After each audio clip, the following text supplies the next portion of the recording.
la plus sectaire et la plus raciste de l'islam. Une fois que vous avez la définition comme ça, vous n'allez pas lire les théologiens, c'est pas la peine. Vous lisez les idées politiques. Et ces idées politiques sont un totalitarisme totalement insupportable. Oui, ça c'est le dernier point, c'est que vous rappelez en fait effectivement que cet islam dont on est en train de parler, c'est un totalitarisme. Ce n'est pas une secte, ce n'est pas un islam doux, c'est vraiment le terme que vous utilisez.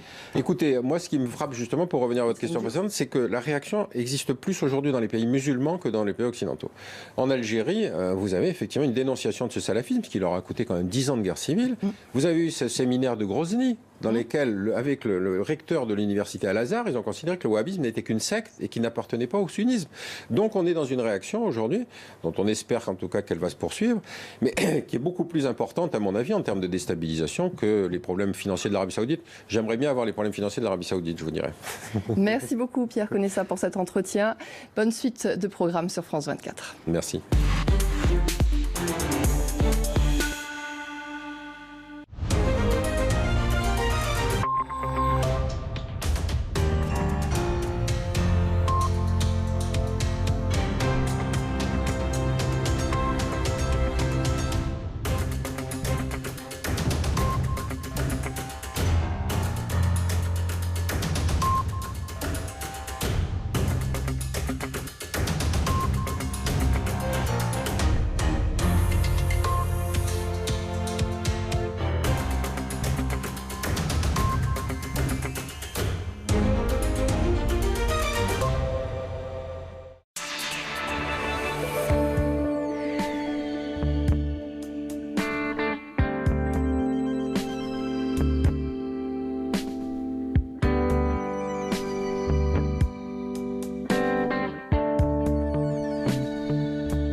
Billet retour, présenté par Pauline Simonet.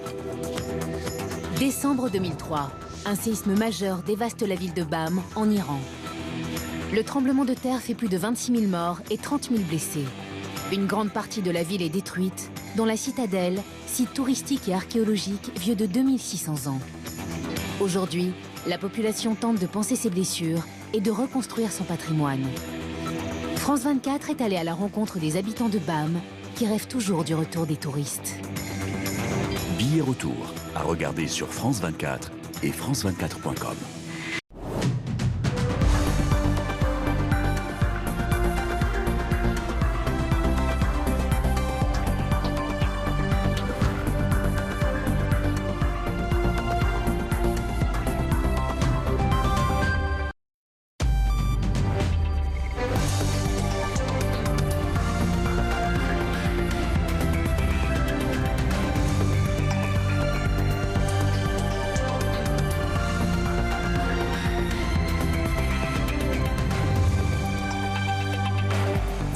Il est 6h, bon réveil sur France Info et bonne année 2017 à tous. Voici les titres de ce premier journal de l'année.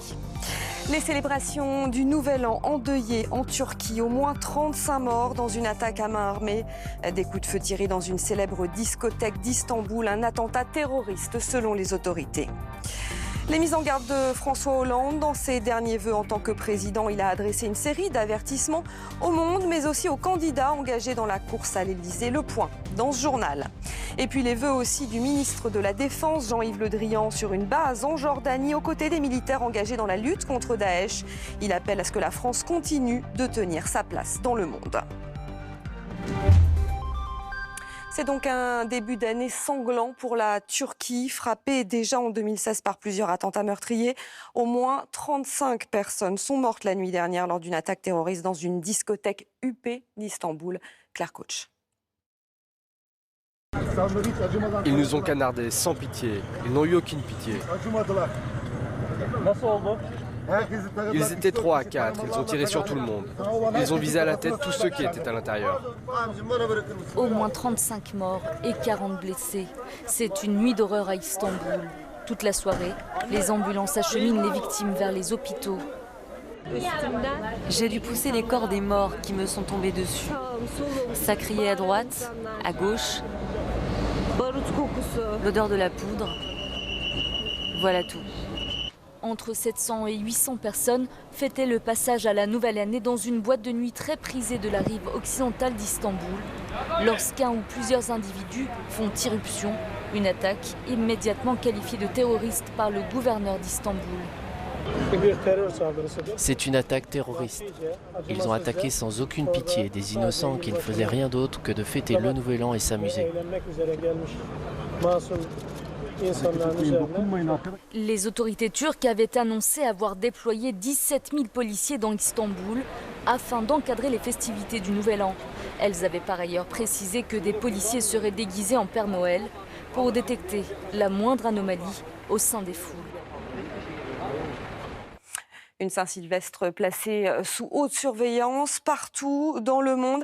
Et un à un, les pays basculent dans la nouvelle année. Vous allez voir ces images en direct de Times Square où c'est la fête partout et malgré tout. Voyez ce toute image signée Juliette Ballon.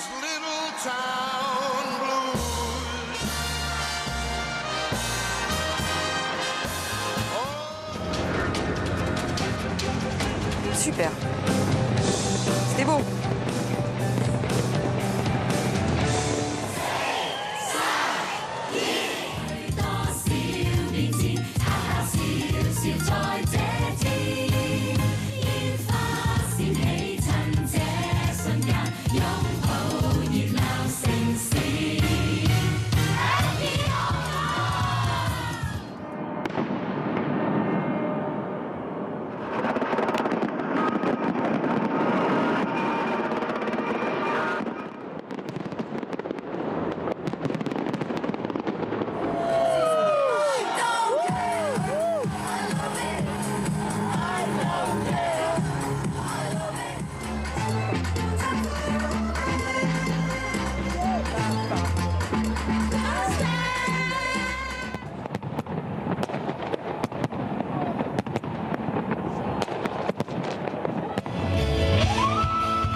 Et qui dit nouvelle année dit vœux. François Hollande s'est exprimé hier soir à la télévision. Il s'est posé en gardien de la nation face aux menaces, notamment terroristes, mais adressant aussi des avertissements en vue de la présidentielle de 2017.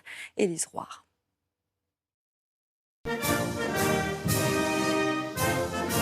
C'est la dernière fois que je vous présente mes vœux comme président de la République. Une année s'achève, un quinquennat aussi.